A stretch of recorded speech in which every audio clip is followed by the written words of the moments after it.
우리 경제가 힘든 본질 이유는 결코 관세가 아니다.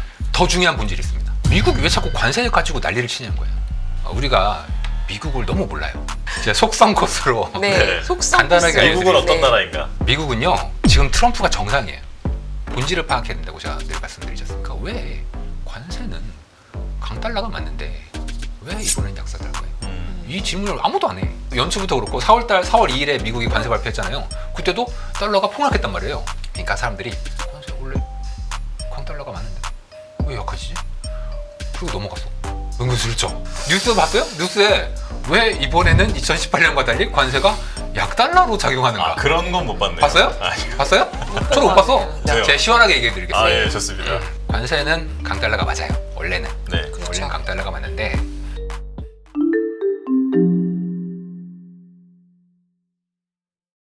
만약에라도 트럼프의 관세가 뭐 품목 관세 10%만 가고 네. 상호 관세는 더 이상 없다. 음.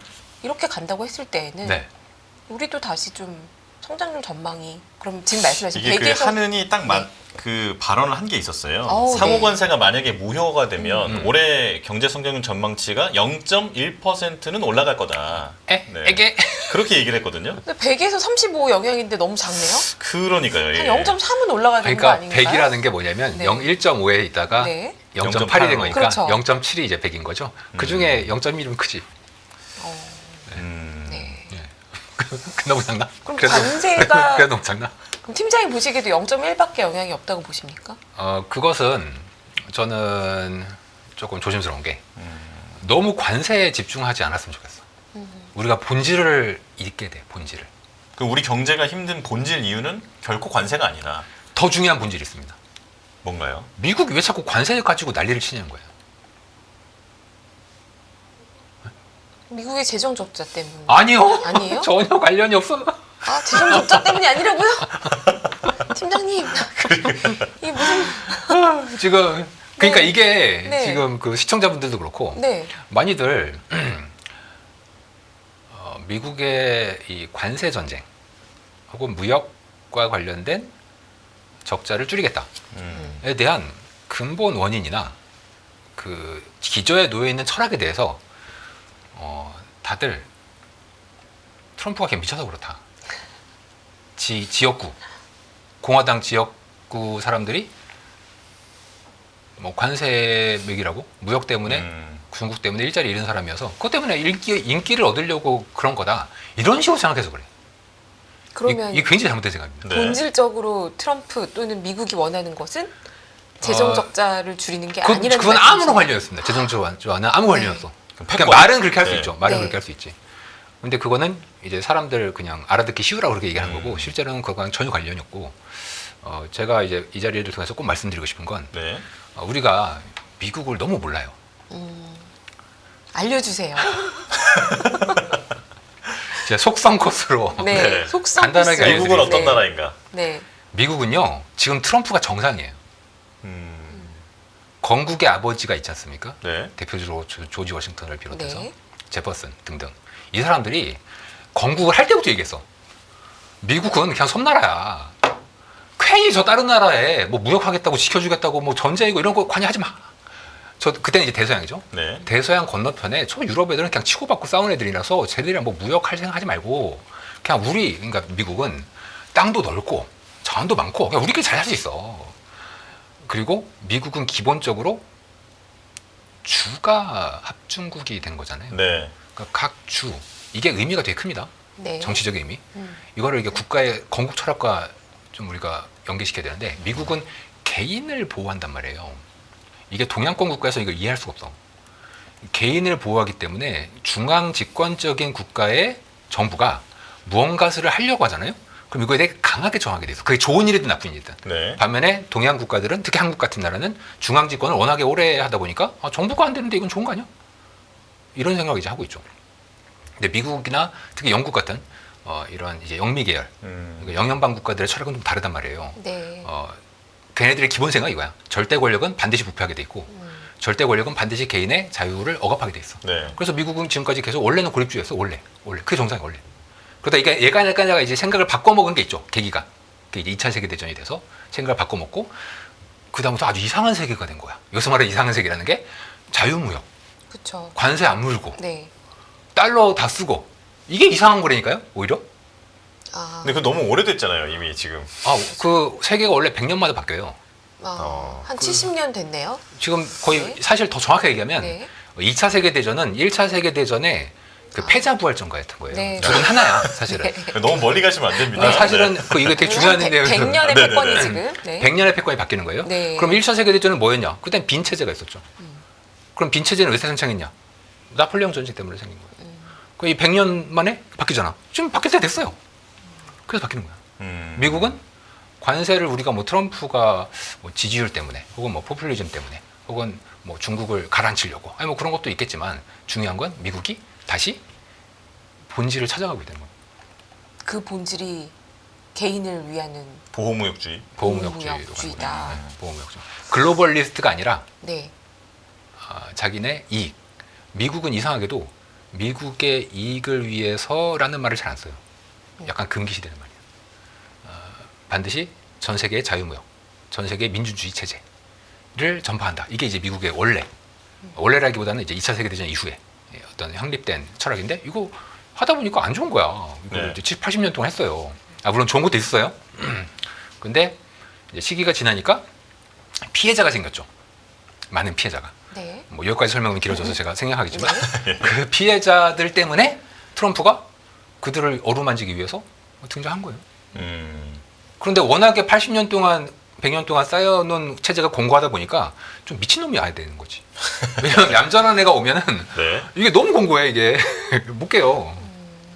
근데 그래서 이번에 과격한 어떻게 예, 보면 숫자들이 관세 정책으로 발표가 됐고 됐죠. 저는 미국 헌법재판 맞나요? 미국 예. 법원의 판결을 보면서 예. 어떤 생각을 했냐면 역시 미국에서도 이게 결코 미국에게 보호무역으로 장점이 있는 게 아닐 수 있다라고 생각하고 있구나라는 판결이라고 생각했어요. 저는 정반대로 보고 있는 거죠. 네. 예. 그러면 팀장님 보시기에는 결국에는 보호무역의 기조로 바뀌는 과정이기 때문에 관세는 그 중에 하나의 수단일 뿐이고 네. 결국에는 그 방향으로 계속 간다. 이미 오바마 때부터 시작했어요. 이미. 오바마 때부터요. 예, 이미 시작했어. 그런데 그게 중간에 이 저항이들 있잖아요. 네. 그 저항을 겪다가 코로나 때문에 사실 코로나만 없었으면은 트럼프가 되면서 이제 8년, 10년이죠. 10년 동안 바꿀 수 있었는데 이제 중간에 이 코로나 때문에 그게 좀 늦어진 거지. 이게 다시 되돌려지는 국면이라고 보시는 게 맞아요. 근데 그런 짤도 많이 돌아다녔어요. 네. 트럼프 관세에 대해서 약간 사람들이 비난하고 불평하면서 맞아요. 지금 그래서 리쇼어링해서 미국에 공장 다 짓게 하고 네. 밖에서 사오는 거 싸게 사오던 거 비싸서 못 사오게 되면 트럼프가 원하는 것은 자국민들 지금 일하는 일자리를 좋은 일자리가 아니라 원래 안 했던 신발 공장, 뭐 바느질, 뭐 제조업 요런 거 만들려고 하면 미국인들이 진짜 그거 원하는 거 맞냐. 그리고 그렇게 만들면 가격이 훨씬 비싸질 텐데 이게 국민을 위하는 거냐라고 얘기하지 않았습니까? 근데 그래도 그 방향으로 간다라고 보십니까? 첫째, 언론을 더 믿지 마세요. 저희도 언론인데요. 죄송합니다. 미국의 언론은 전부 다 민주당 편이기 때문에 네. 예, 그리고 그 보통 그 이번에 AI들 훈련시킨 모델을 보면 얘네들이 약간 좌편향이 있어요. 왜냐면 민주당 지지자들이 온라인 활동을 되게 열심히 해. 그 정보를 모으다 보니까 AI가 좌편이 될 수밖에 없어요. 그래서 온라인에 누가 많이 떠드냐, 약간 좌편향된 사람들이 많이 떠들게 돼 있어. 그게 어쩔 수 없어. 그 이유가 있어요. 왜냐면 미국도 보면은 가령 비농업이나 소비자 신뢰지수 조사로 돌아다니잖아요. 그럼 민주당 경향 사람들이 응답을 많이 해. 공화당이나 보수적인 사람들 응답 많이 해요. 그래서 이 정보는 우리가 좀 조심하셔야 됩니다. 첫 번째.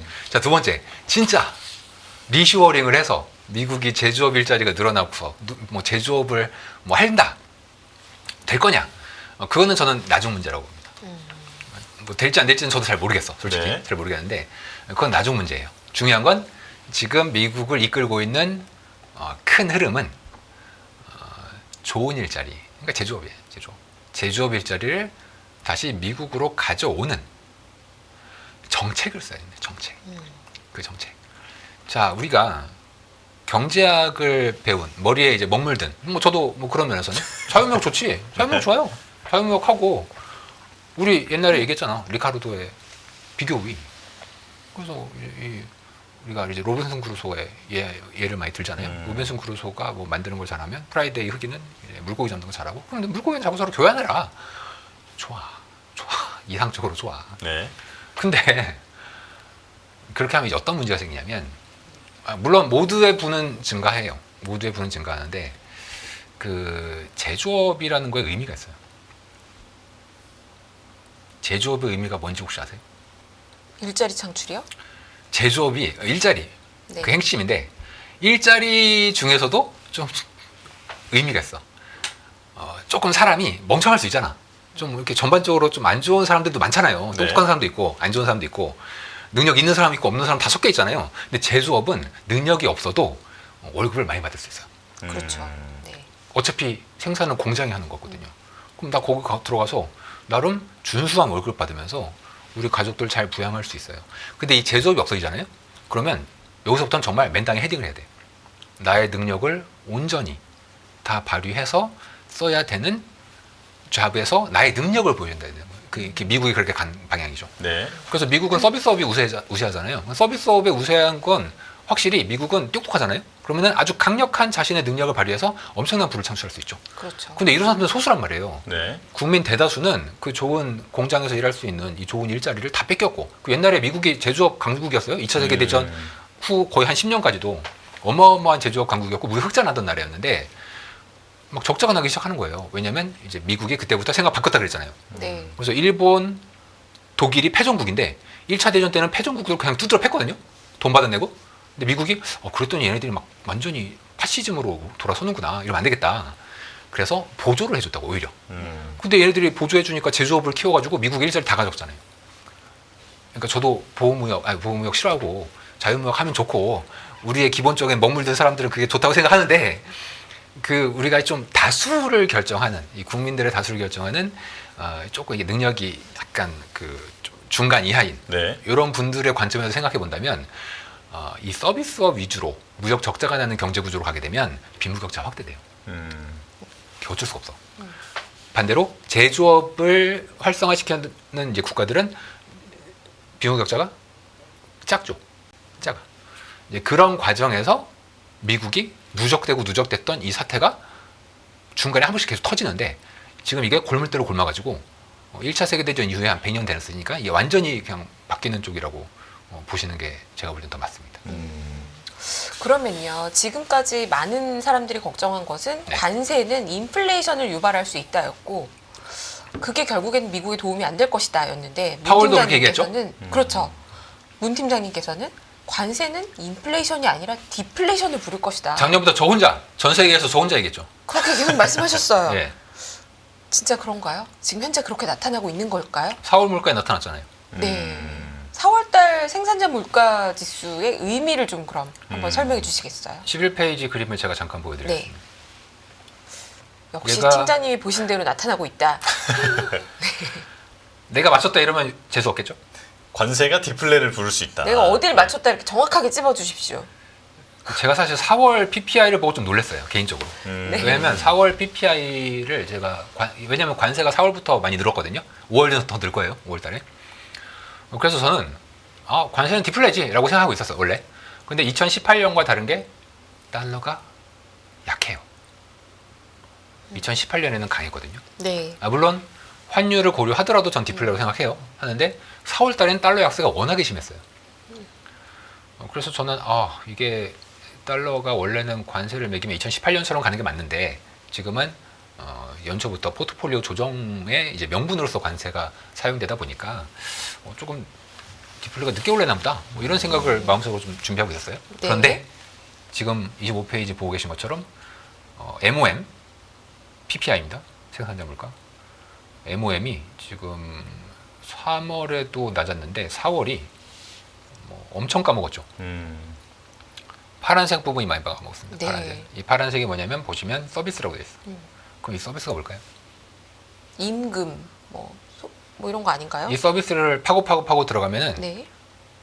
핵심은 수입업자예요. 자, 네. 우리가 음식을 사 먹을 때 부가세 들어가 있죠. 네. 부가세는 명목적으로 음식점 주인이네요. 하지만 실질적인 부담은 우리가 하죠. 그렇죠. 예. 관세. 자, 실질적 부담은 따지기 어려워요. 관세를 누가 부담하는지는. 그런데 명목적으로는 수익업자가 부담. 명목적으로는. 자, 제가 방금 서비스업 물가가 전월 비해서 엄청난 마이너스가 4월달에 나왔다 그랬죠. 그 얘기는 수익업자들이 관세 충격을 온전히 다 받고 있다. 다 흡수를 해서 자신들의 판가를 대폭 인하했다는 얘기입니다. 정가를 못 시키고 있다는 얘기예요. 정가를. 그러니까 이거는 제가 오히려 저는 작년부터 관세는 디플레가 당연한 것 같은데 왜 사람들이 인플레라고 하지? 제가 무슨 말을 한번 할 테니까 한번 맞춰보세요. 말이 네. 맞는지 틀린지. 애플이 아이폰을 100만 원에 팔아요. 예를 들어서. 자, 애플이 아이폰을 1억에 팔어. 자, 그럼 애플의 매출과 이익은 늘어요, 줄어요? 확 줄겠죠. 준다. 예. 줄겠죠. 줄겠죠? 네. 줄까요? 준다고 생각하세요? 아니 이거 1억이면 아무도 안 살 거 아니에요. 자, 네. 그럼 제가 똑같은 얘기 하겠습니다. 네. 관세를 매겨서 가격이 올라가면 물가가 오른다. 아니 근데 이게 물가가 오른다라고 생각을 해보려면은 물건 가격은 일단 올라가겠죠. 1차적으로는. 네, 물건 가격 올라가고 또 그리고 그게 생필품이라든지 안 사면 안 되는 거면 이제 물가가 올라가는 건데 뭐 어떤 뭐 대체품이 있다거나 그러면은 안 오를 그쵸. 수도 있을 것 같은데요. 네. 답답해. 너무 비싸면 못 사겠죠. 그러니까요. 네. 제가 그래서 늘 P 곱하기 Q를 강조하는 겁니다. 네. P 곱하기 Q. 자, 물가에는 Q가 들어있어요. 우리가 그 생각을 잘 안 하는데 우리는 다 물가를 P로 생각하시는데 네. 실제로는 Q가 들어있습니다. Q만큼 어떻게 들어있냐? 그래서 쌀이다. 그러면 물가 지수에 쌀의 비중이죠. 네. 그 비중이 Q예요. Q. 쌀값의 비중이 Q. 그래서 P 곱하기 Q가 물가에 P가 들어가는 게 아니고 P 곱하기 Q가 들어가는 거예요. P 곱하기 Q. 그리고 우리가 PCE 물가 같은 거 계산할 때 가중치, 여기서 말하는 가중치는 그 Q예요. Q. Q가 매달 바꾸죠. 사람들이 실제 지불함. 아까 아이폰 1억이면 안 쓴다 그랬죠. 네. 똑같아. PCE 물가에 뭐 CPI도 마찬가지지만 아이폰 1억이면 이건 더 이상 인덱스에 들어가지가 않아요. 인덱스 가중치가 빵이 되겠죠. 그러면 얘가 1억이 되든 2억이 되든 PC에는 영향을 안 미치겠죠. 제가 그래서 관세가 인플레란 얘기다. 아이폰을 1억에 팔면 애플의 매출과 수익이 늘어난다는 얘기나 똑같은 거라고 얘기하는 거예요. 똑같은 거라고. 근데 사람들은 애플이 1억에 팔면 안 사지라고 다 얘기하시는데 관세는 인플레지라고 다 얘기해. 제가 이거 도대체 내가 이상한 건가 사람들이. 저는 그렇게 그래서 이제 제가 그렇게 그 주장이 실제로 수치로 드러났다. 라고 저는 생각하고 있고. 네. 제가 그냥 저 아전인 습격 해석이에요. 네. 물론 이제 5월 달에는 좀 얘가 올라올 수 있을 것 같아요. 왜냐면은 일단 기저효과가 MOM으로 이제 있겠죠. 기저효과가. 네. 그리고 5월 달에 관세가 더 많이 올라오거든요. 그리고 달러도 좀 약한 게 아마 5월 달에도 영향을 이제 미칠 수가 있고. 그래서 적어도 이제 6월, 7월은 돼야 관세 디플레 효과가 이제 나타날 것 같긴 한데 뭐 저는 과거의 사례 자체가 워낙에 관세는 디플레라는 효과를 그러니까 환율 효과를 제거해도 네. 2018년 같은 경우에도 환율 효과를 제거해도 디플레가 나타났거든요. 실제로. 저는 그래서 이거는 인간의 본성이고 우리 모든 기업들은 외부 요건이 없었을 때 매출과 수익이 극대화되는 점에 이미 가격을 산출하고 있단 말이에요. 그 가격으로 아이폰 100만 원. 근데 그 가격에서 외부 요인에 의해서 가격이 변했어. 뭐 관세 50% 때린대요. 네. 그러면은 변했어요. 그러면 당연히 매출이 떨어지겠죠. 주가. 이제 그런 면에서 저는 관세가 디플레이션 압력을 일으키는 효과. 물론 그때 가가지고 알고 보니까 문홍철이 얘기한 게 맞아서 디플레가 왔네. 그렇게 얘기하는 사람 아무도 없을 거야. 그때는 다 뭐라고 얘기할 거냐. 아이고 경제가 안 좋아서 디플레가 뭐 원래 관세는 인플레가 맞는데 경제가 안 좋아서 디플레가 왔네요. 다 이럴 거예요. 이럴 거예요. 물론 저도 그때 와가지고 내가 맞았어요. 이러진 않을게요. 제가 그러진 않을 건데 시청자 여러분들도 제가 아까 아이폰의 사례를 잘 생각하셔가지고 관세가 디플레이셔널이다. 이 점은 생각을 좀 하셨으면 좋겠습니다. 네. 이게 이제 연준의 정책에 상당한 변수가 될 수 있죠. 왜냐하면 연준은 계속 인플레래. 그러니까요. 네. 그래서 이번에 의사록에서도 계속 관세 때문에 이제 인플레 생기고 금리 이제 그럼 내리면 안 되고 그러면은 만약에 제 말이 맞았어요. 예를 들어서 그럼 미국 경제는 진작에 금리를 내렸어야 되는데 계속 연준 때문에 안 내리고 장기금은 저렇게 높고 그럼 과연 조달 코스트 7, 8%의 30년 고정금리로 빌린 사람이 7.5%의 주담대 빌렸다고 생각해 보세요. 매년 7%. 10억 빌렸으면 매년 뭐 거의 8천만 원을 갚아야 돼. 할 수 있겠어요? 못하죠. 잠단적으로 일해야 됩니다. 이래도 안 될 것 같은데?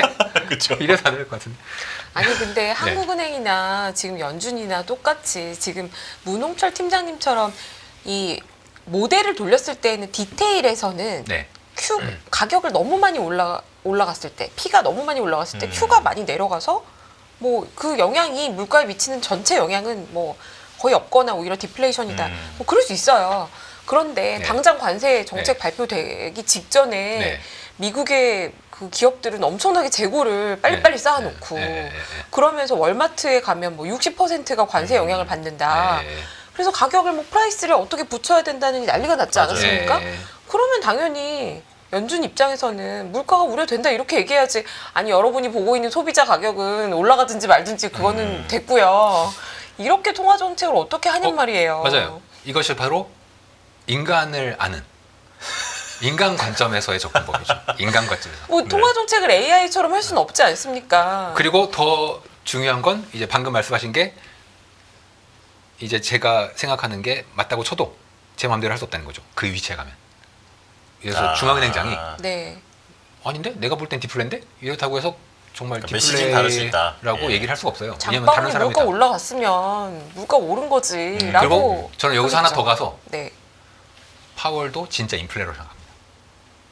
그리고 제가 그 위치에 가잖아요. 그 원래 인간의 뇌는 거짓말을 할 수가 없어요. 거짓말 하려면 뇌가 이렇게 오류가 나.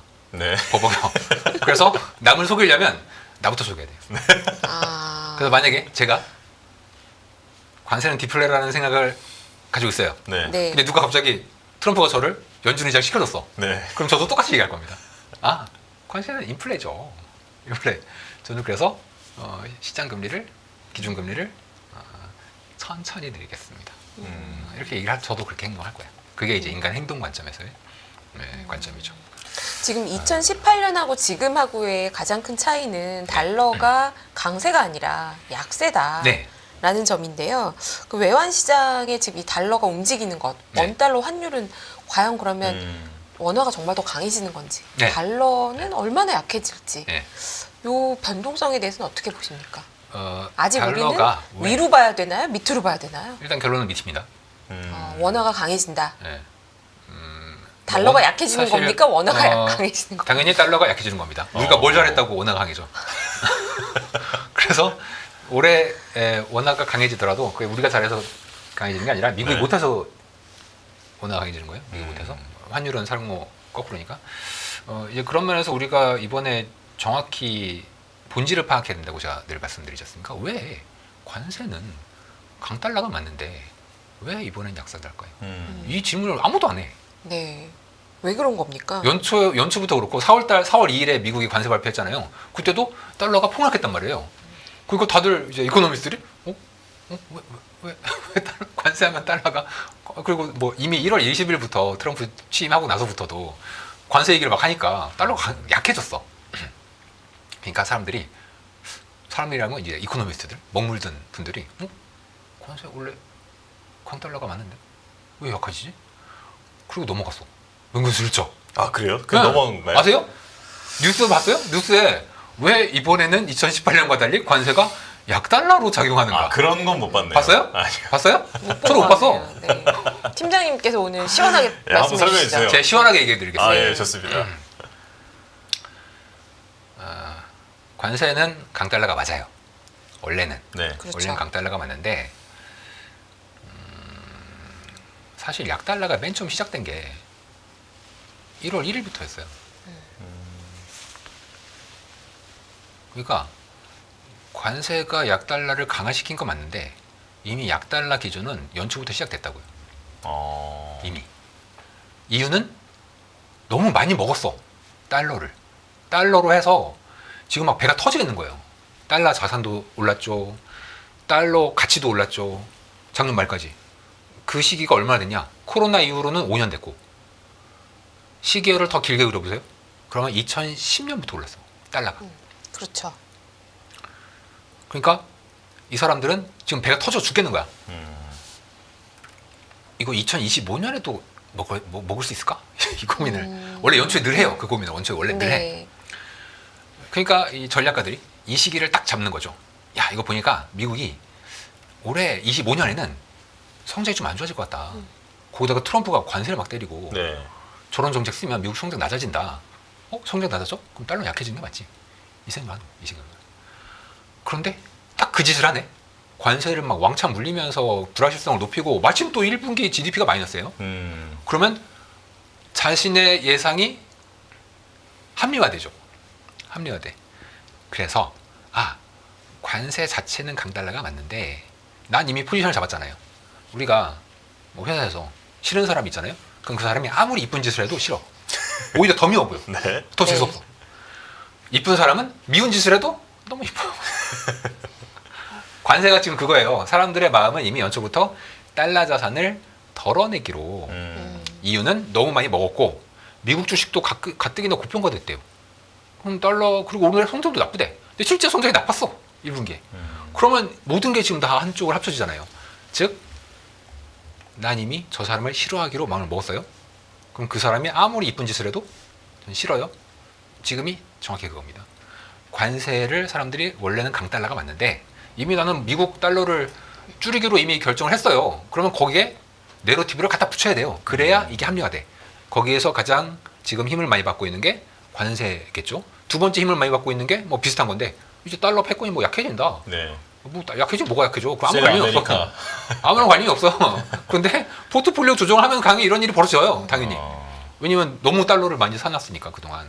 그러니까 달러를 파는데 얘네들이 달러가 약해져서 포트폴리오를 조정해서 약해지는 건지 진짜 달러의 패권이 약해져서 그런가 본지 근데 트럼프 하는 짓을 보니까 달러 패권이라는 내러티브를 붙이기가 딱 좋아. 즉 세상은 내러티브로 돌아가는 것이기 때문에 그런 면에서는 저는 이번 관세는 약달러.